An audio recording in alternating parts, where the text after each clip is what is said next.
G'day there everyone. I'm continuing this series playing against 1500 and below players, and I'm starting to get a bit tired, but we'll see how it goes. So we can see how we've just rushed through the introduction there. You know, the D pawn's been played, they've captured, and you know, now we have a situation where we can have a nice lovely isolated pawn to attack. So we need to blockade that pawn, we need to prevent it advancing, let them deactivate pieces defending it. You know, attacking that isolated D pawn is going to be a big priority. Playing very actively and vigorously is very, very important. Black's not doing particularly too much wrong here.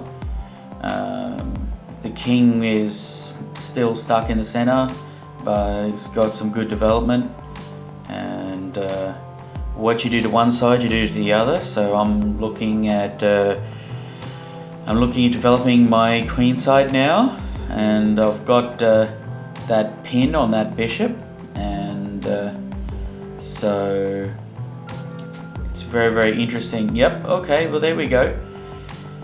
Centralizing that knight. That's where the pawn eventually sort of wants to go. That's actually quite interesting. So I've got a discovered attack now on that bishop, and it's just a bit of a tactical mistake, really. So, and that sort of happens all the time, playing prematurely instead of developing and castling. Once again, that's the thing. Anyone below 1500, they don't prioritize their king safety as much. I was able to get that check, get that loose piece. And alright, the bishop is quite happy to just trot back, centralizing itself. Bishops love the center, same with the knights. I mean, knights get a lot of praise when they go in the center, but what about the love for the bishops?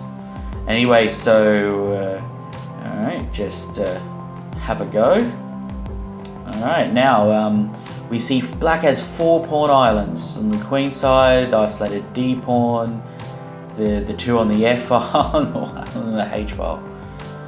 So now that the queen's loose and my king's safe, I can go after that D pawn. And I've got a pawn, you know, really good structures. We've got 2 islands. That doesn't really threaten anything, you know. So here we go. How can I continue to take advantage of this pin? Okay. Doesn't really do much. So yeah.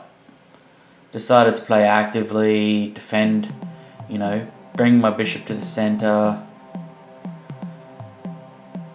Now, I mean, I can always push that cheeky G pawn. Looking at the sacrifices here, they don't really hold up.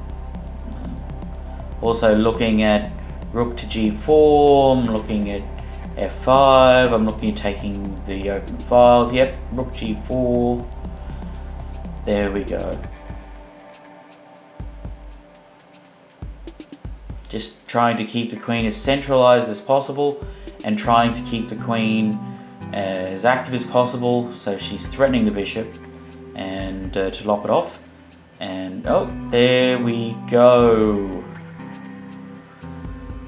The black's chance. It's not a good chance, but it's black's chance. So now that you're up, you just don't want to make mistakes. You want to keep what's the best move. The best piece to move is the worst piece. And how can you play actively?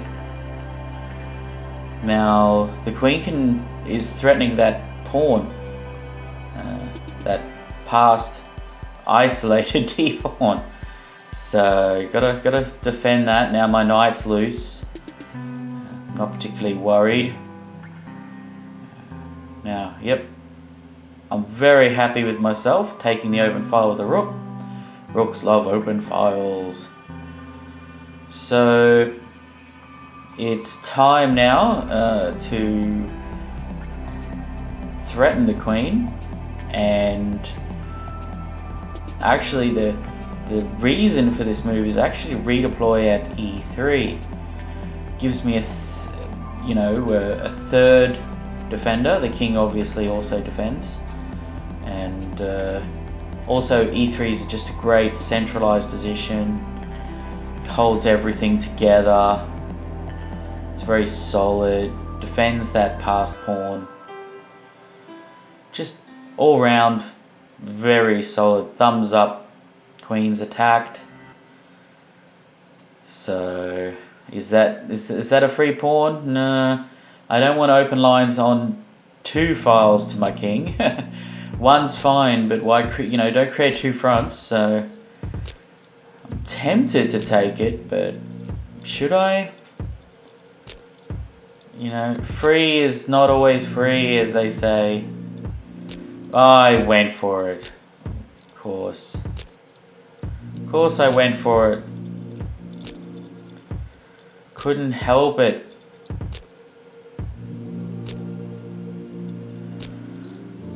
So it's looking a little bit uglier now. My knight's advancing. Is it going to be a loose goose? So yeah. So I'm very glad that IHUD I'm not afraid of that attack down the H file, because the bishop has been doing a yeoman's work. That bishop is so strong, and my king feels quite safe, and I don't think the H file ever becomes an issue. Yeah, that knight check was pretty nasty, because if the king retreated, then opened up all sorts of possibilities.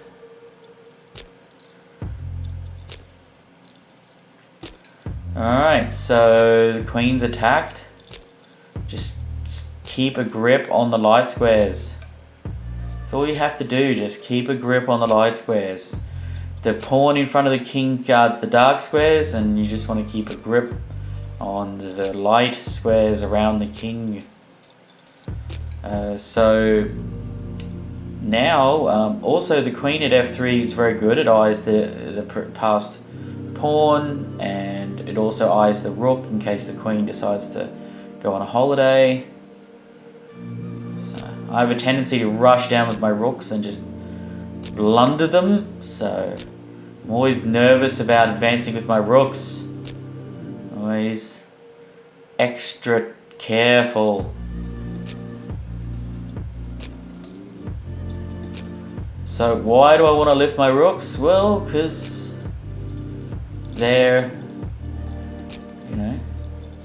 very, very powerful together, and also I have the advantage of the extra piece, so any exchanges is going to be good. So rook g4, and black resigned because that just dropped the queen. Understandable, completely understandable. Yeah, so yep, nasty. Alright, take care everyone. You have a wonderful day, and alright, there we go. Bye.